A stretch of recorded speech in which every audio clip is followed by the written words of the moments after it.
Chers élèves, bonjour. Je m'appelle Aïcha Boursas, prof de français au collège Halim Sedia, lycée collégial de l'Académie régionale d'éducation et de formation Larion Saqi al-Hamra. Dans la séance d'aujourd'hui, vous allez assister à une leçon de langue, une leçon qui s'inscrit dans le cadre de la 5e séquence de la période numéro 1. Pendant cette séquence, ou plutôt à la fin de cette séquence, tu vas devoir produire la description d'un animal. Et pour ce faire, pour réussir cette tâche, tu dois reconnaître les adjectifs qualificatifs et maîtriser leur emploi, notamment les adjectifs de couleur. Et donc, c'est l'objectif de notre leçon pour aujourd'hui. Tout d'abord, je t'invite à observer le texte suivant. Je lis le texte. Minou et le poussin. Un jour, mon père rentra à la maison avec un poussin tout mignon. Il avait le plumage jaune et les pattes bien maigres. Je le posai par terre, puis il se mit à marcher quand il se trouva face à face avec Minou qui remuait sa queue touffue. Ce dernier eut d'abord le pelage hérissé et les oreilles dressées. Quand je lui fis signe de se calmer, il s'approcha de notre visiteur, le renifla de son museau humide, lui tapota la tête avec sa patte droite avant de tendre la langue pour lui lécher le bec pointu. Le poussin fut ravi de l'accueil.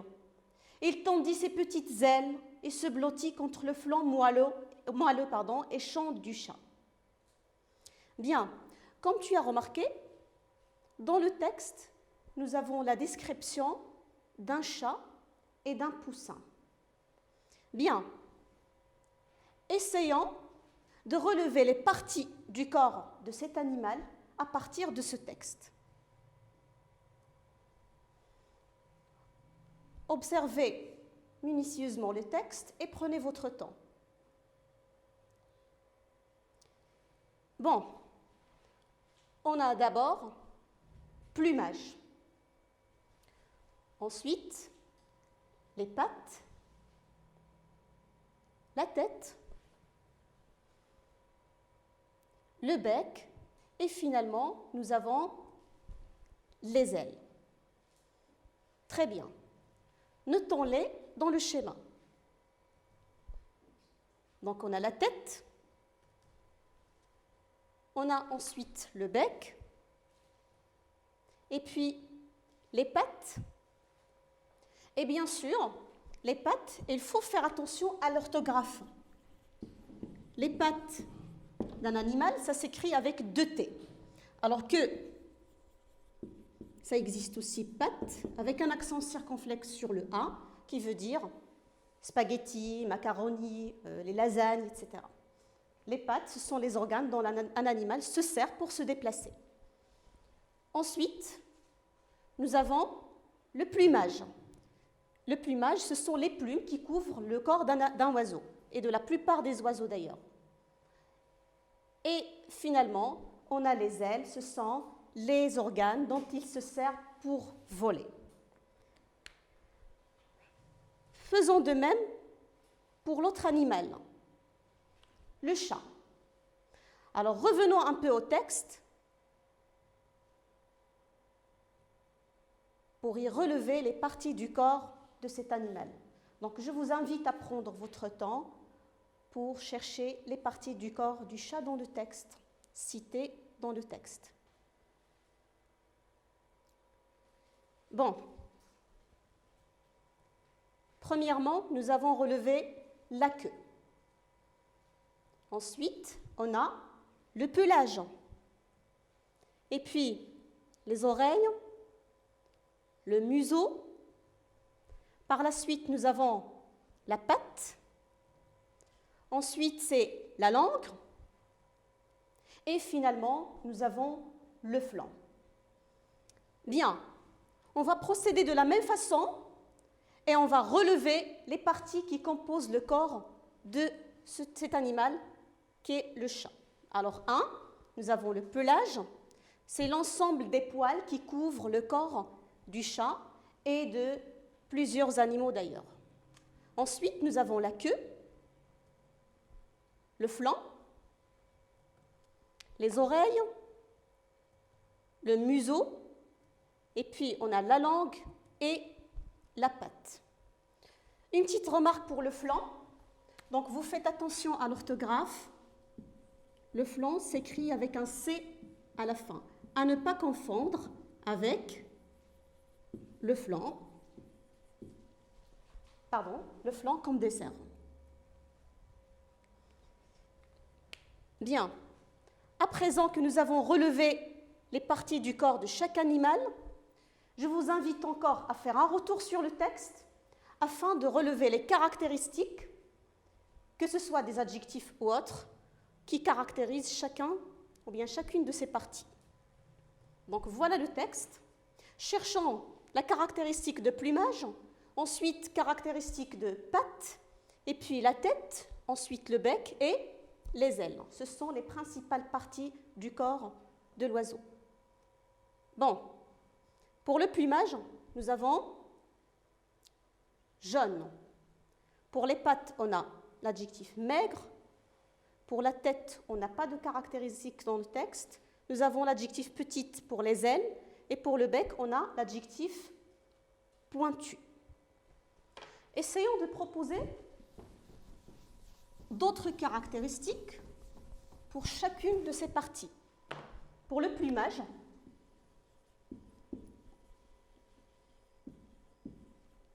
on peut dire aussi un plumage doux.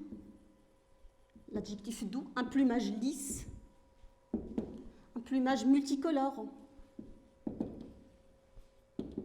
etc.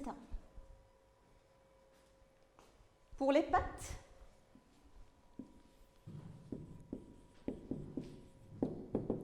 on peut utiliser l'adjectif mince. On dit les pattes minces, les pattes courtes. On peut dire aussi les pattes longues, contraire, ou autre. La tête peut être qualifiée par l'adjectif grande, petite, une tête énorme.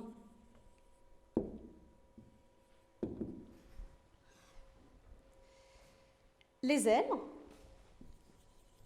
un oiseau peut avoir les ailes étendues. On peut dire aussi des ailes larges.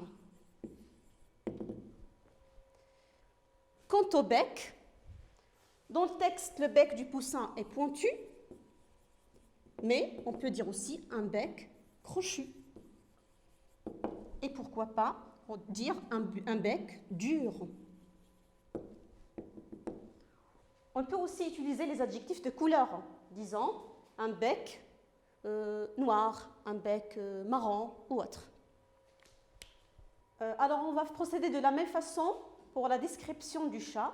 On va faire un retour sur le texte afin de relever les caractéristiques attribuées à chaque partie du corps de cet animal. Bien, je vous propose le texte encore une fois. Essayez d'observer les mots en rouge qui représentent les parties de son corps et cherchez les caractéristiques attribuées à chaque partie.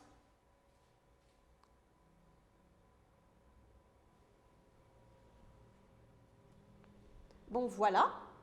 Nous avons l'adjectif touffu pour la queue, hérissé pour le pelage, les oreilles dressées. Ensuite, on a humide, un adjectif qui qualifie le museau, droite pour la patte.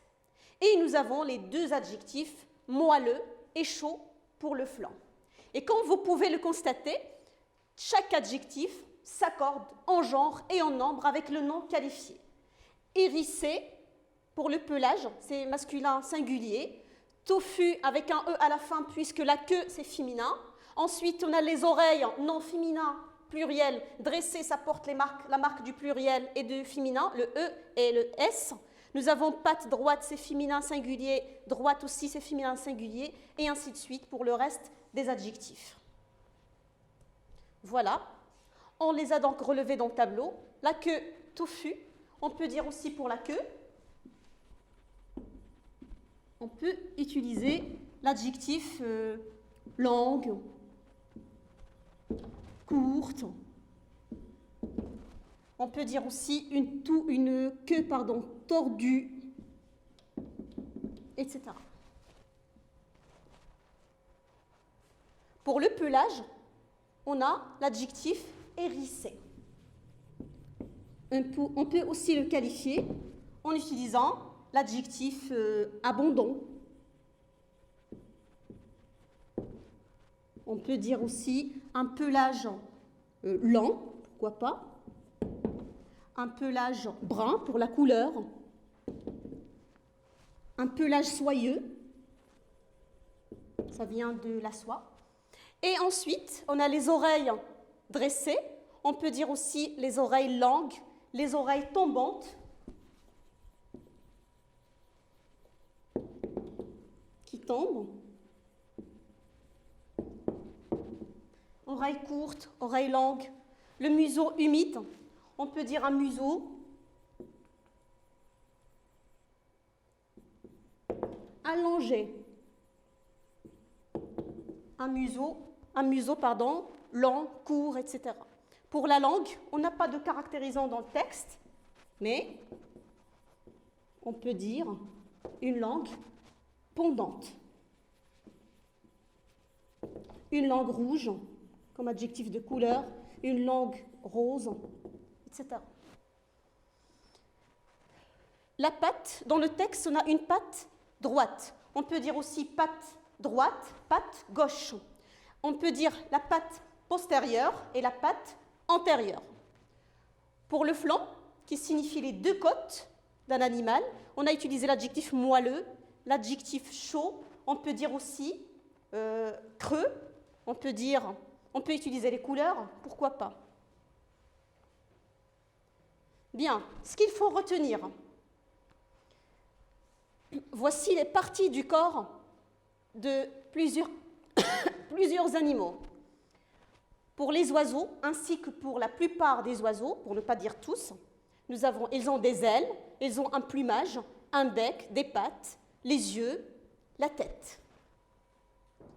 Pour le chat, comme pour tous les félins, le lion, le tigre, le puma, etc., on peut utiliser moustache. Donc le chat a des moustaches, un pelage, une queue, un museau, le flanc et les griffes. L'exemple suivant, c'est la chèvre. Je peux aussi appliquer ou utiliser ces noms pour le mouton, pour la vache, une brebis, etc. Donc la chèvre a un pelage. Pour le mouton, on ne dit pas pelage, mais on dit plutôt une toison ou bien la laine. Les sabots, la barbiche, le flanc, les cornes, la queue et les pattes. Bien, je vous propose à présent d'effectuer l'exercice suivant, un exercice d'application. Voilà, l'animal proposé, c'est le coq. Essayez d'entourer, dans la liste suivante, les parties du corps de cet animal.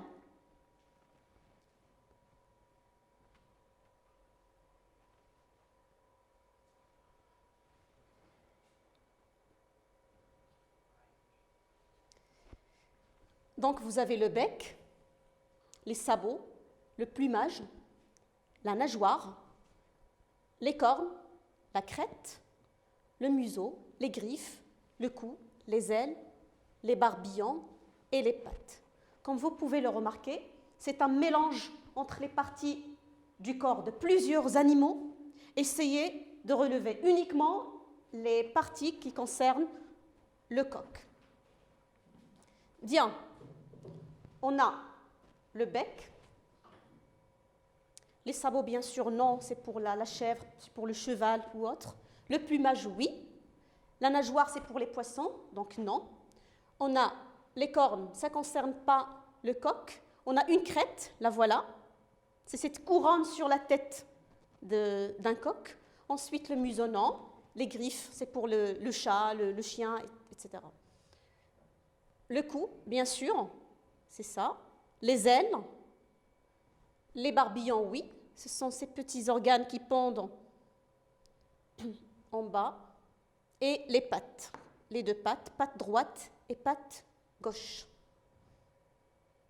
Donc voilà, le bec, le plumage, la queue, la crête, le cou, les ailes et les barbillons. Voilà la correction.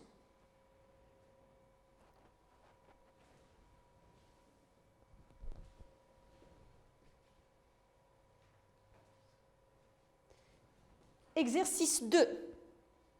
Même consigne. Deuxième animal, c'est le cheval. Essayez de faire de même. Cherchez uniquement les parties du corps d'un cheval. Observez très bien les mots et procédez de la même façon.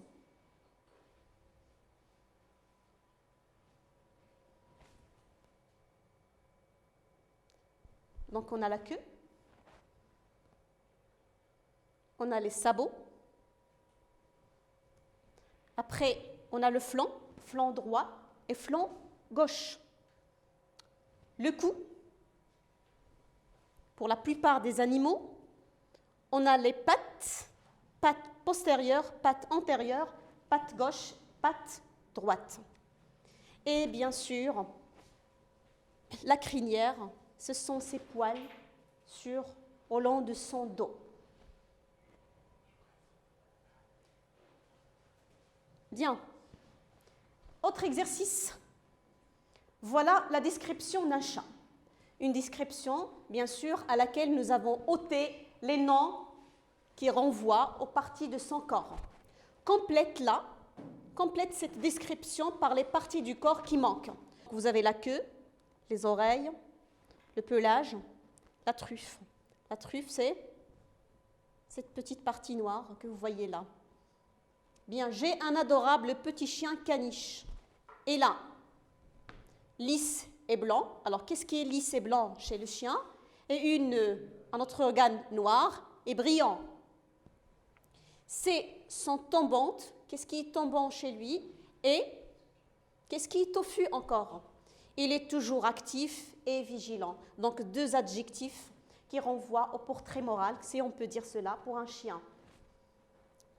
Bien, prenez votre temps pour retrouver les mots qui manquent.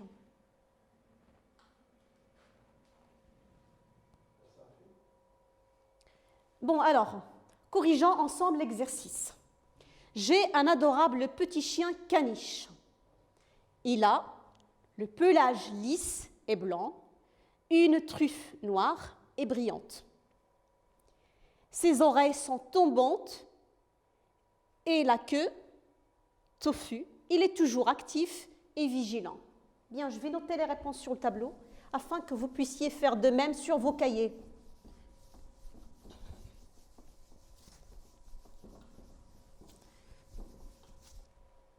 Bien, alors je recommence. Et là, le pelage lisse, une truffe brillante. Ensuite, le troisième élément, ce sont les oreilles, ses oreilles.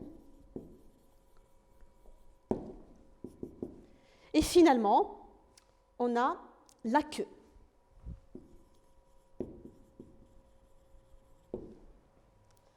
Bien. Alors, c'est tout pour aujourd'hui, pour cette leçon d'aujourd'hui. Pour plus d'exercices, je vous invite à consulter votre manuel aux pages 147, 148, 149. Alors, dans l'espoir de vous revoir dans de prochaines séances, je vous remercie pour votre attention et bonjour.